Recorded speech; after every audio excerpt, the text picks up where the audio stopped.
दोस्तों, क्या आपने कभी ऐसा अनुभव किया है कि आपने अपनी एक स्ट्रेटेजी बनाई हो या किसी से अडॉप्ट की हो और उस स्ट्रेटेजी को लेकर आप मार्केट में बहुत अच्छा काम कर रहे हो और काफी दिनों तक आपका वो काम वैसे ही चलते रहता है, लेकिन अचानक से आपकी वो जो स्ट्रेटेजी है वो काम करना ही बंद कर देती है।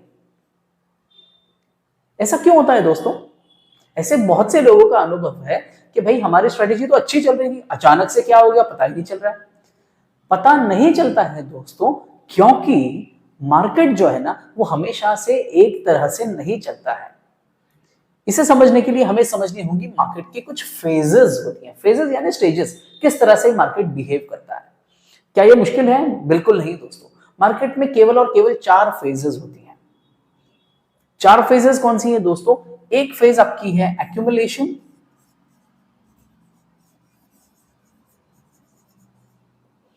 फिर आती है आपकी ग्रोथ, फिर है आपकी डिस्ट्रीब्यूशन,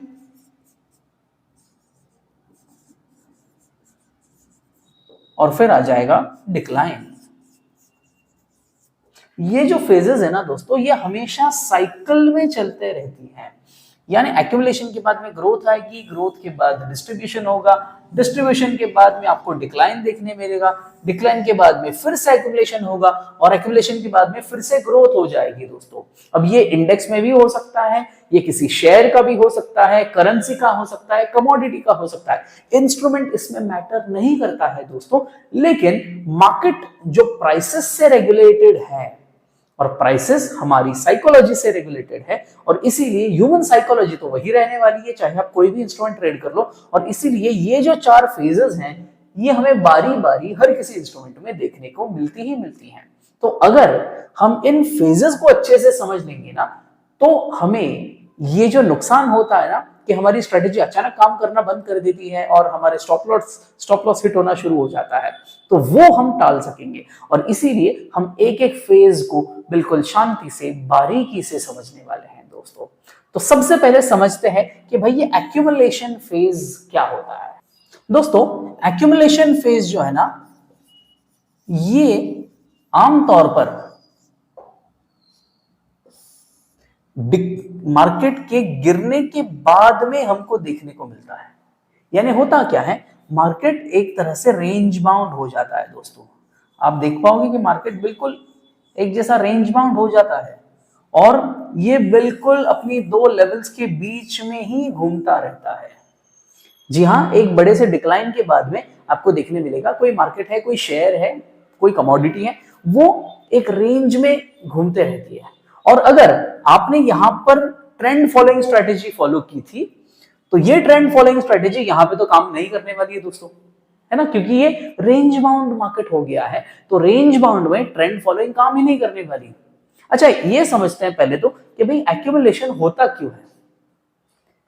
अब इसमें सबसे बड़ा रोल जो है ना, ये हर किसी फेज में वो सबसे बड़ा रोल होता है स्मार्ट मनी का।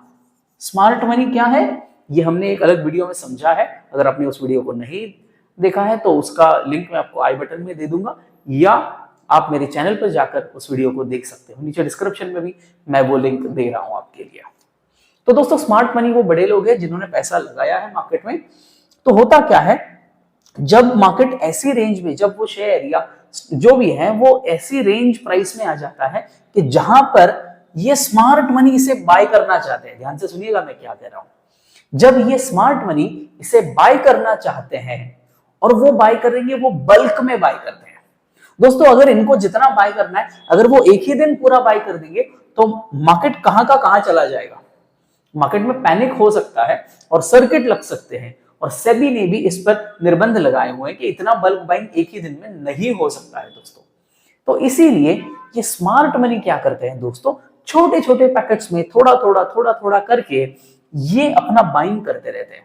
और वो कहां करेंगे, वो इसी रेंज में अपनी बाइंग करते हैं। कुछ यहां बाय करेंगे, कुछ यहां बाय करेंगे, कुछ यहां करेंगे, कुछ यहां करेंगे, कुछ यहां करेंगे, ताकि उनकी एवरेज आउट प्राइस जो है वो बिल्कुल मिनिमम रहे। और धीरे धीरे धीरे धीरे बाइंग होने के कारण क्या होता है दोस्तों, बहुत ज्यादा वॉल्यूम्स भी नहीं आ रहे हैं, लेकिन धीरे धीरे वॉल्यूम बढ़ रहा है। और कौन सा बढ़ रहा है वॉल्यूम? बाइंग का बढ़ रहा है, क्योंकि स्मार्ट मनी इसमें बाय कर रहा है। और जब तक आपके और मेरे जैसे छोटे रिटेल ट्रेडर्स को ये पता चलता है कि भाई इसमें तो अच्छी खासी बाइंग हो रही है बहुत दिनों से, तब तक इनका अपना बाइंग का टारगेट पूरा हो जाता है। और फिर अचानक से लोगों को पता चलता है अरे इसमें तो बहुत ज्यादा बाइंग हो रही है, और फिर इसके बाद में जब ये स्मार्ट मनी चाहेगा तब आपको यहां से एक ब्रेकआउट देखने मिलता है दोस्तों। इस रेंज को तोड़कर इसकी प्राइसेस ऊपर जाती है, इस शेयर की, स्टॉक की प्राइसेस ऊपर जाती है, और फिर यहां पर ये इस रेंज बाउंड मार्केट को तोड़ देता है। यहां पर इस एक्यूमुलेशन फेज का एंड होता है दोस्तों। तो आप समझ गए एक्यूमुलेशन क्यों होता है? एक्यूमुलेशन होता है क्योंकि एक्यूमुलेट का मतलब है जमा करना, इकट्ठा करना। कौन इकट्ठा कर रहा है? ये जो स्मार्ट मनी है ये इस शेयर को इकट्ठा कर रहे हैं, धीरे धीरे धीरे धीरे एक्यूमुलेट कर रहे हैं। अच्छा, ये फेज कितने दिनों तक चल सकती है दोस्तों? ये फेज कुछ हफ्ते, कुछ महीने, या शायद 1-2 साल तक भी ये फेज चल सकती है, एक्यूमुलेशन फेज।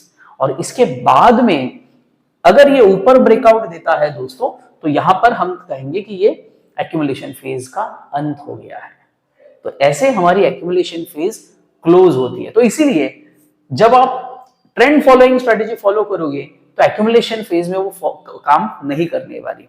अब इसके बाद में जो आती है स्टेज ग्रोथ, यानी एक्यूमुलेशन स्टेज से बाहर निकलकर जब एक शेयर हायर हाइज और हायर लोज बनाना शुरू कर दे तो हम उसे कहेंगे वो ग्रोथ फेज में आ गया है। अब दोस्तों, जिन लोगों ने रेंज बाउंड मार्केट में 1-1.5 साल तक रेंज बाउंड मार्केट देखा, तो रेंज बाउंड स्ट्रेटेजीज बना ली, आप मुझे बताइए इस अप ट्रेंड में क्या वो रेंज बाउंड स्ट्रेटेजीज काम करेंगी?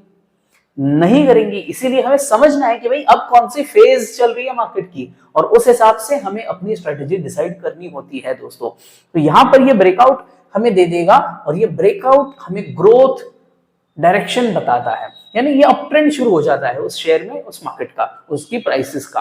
तो ये हो गया आपका अप ट्रेंड। अब इस अप ट्रेंड के बाद में हमें देखने मिलता है अगली स्टेज। कौन सी अगली फेज है दोस्तों? जैसे मैंने कहा था, जिसे हम कहते हैं डिस्ट्रीब्यूशन, या कोई इसे कंसोलिडेशन भी कहते हैं दोस्तों। डिस्ट्रीब्यूशन या कंसोलिडेशन भी इसे कहा जाता है। अब होता क्या है, देखो दोस्तों, जिस स्मार्ट मनी ने यहां पर बाय की थी अपनी स्टॉक्स, अपनी जो इन्वेस्टमेंट है वो यहां पर लगाई थी काफी कम प्राइस तक, उन्हें इस लेवल के आते आते काफी अच्छा प्रॉफिट हो चुका है ना, वो काफी अच्छे प्रॉफिट पर बैठे हुए हैं। तो अभी अगर उनको लगता है कि अभी हमने इससे एग्जिट करना चाहिए, तो जैसे एंट्री वो अचानक से नहीं कर सकते थे, एग्जिट भी अचानक से नहीं कर सकते, और इसीलिए उनको एग्जिट करने, यानी अपने शेयर्स, अपनी इन्वेस्टमेंट, अपना होल्डिंग सेल करने में भी धीरे धीरे शेयर सेल करना पड़ता है।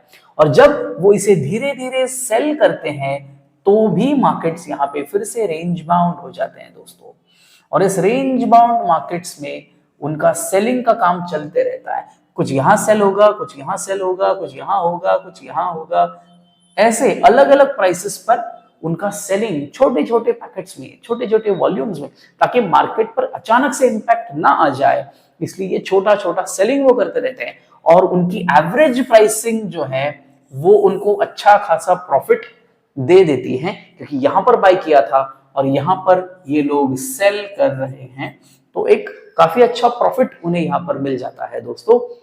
और ये इस फेज को, क्योंकि वो अपना इन्वेस्टमेंट है वो बांट रहे हैं, डिस्ट्रीब्यूट कर रहे हैं, तो इसीलिए इसे कहा जाता है डिस्ट्रीब्यूशन फेज। और ये डिस्ट्रीब्यूशन फेज कब अंत होती है दोस्तों? जब रिटेल ट्रेडर्स को समझ में आता है कि भाई यहाँ पे काफी हद तक डिस्ट्रीब्यूशन हो रहा है, और फिर अगर स्मार्ट मनी चाहे तो फिर यहां से डाउन ट्रेंड आपका शुरू हो जाता है दोस्तों। और ये डाउन ट्रेंड फिर आपका चलेगा, और ये जो होता है डाउन ट्रेंड का मतलब है lower highs and lower lows, lower highs and lower lows आप यहां पर बना रहे हो दोस्तों।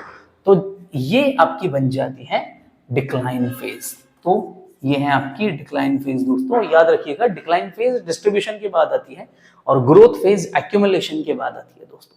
तो यानी after accumulation you will have growth phase, after distribution you will have a decline phase. दोस्तों आशा करता हूं ये वीडियो आपको अच्छा लगा। मिलेंगे अगले वीडियो में। Thank you.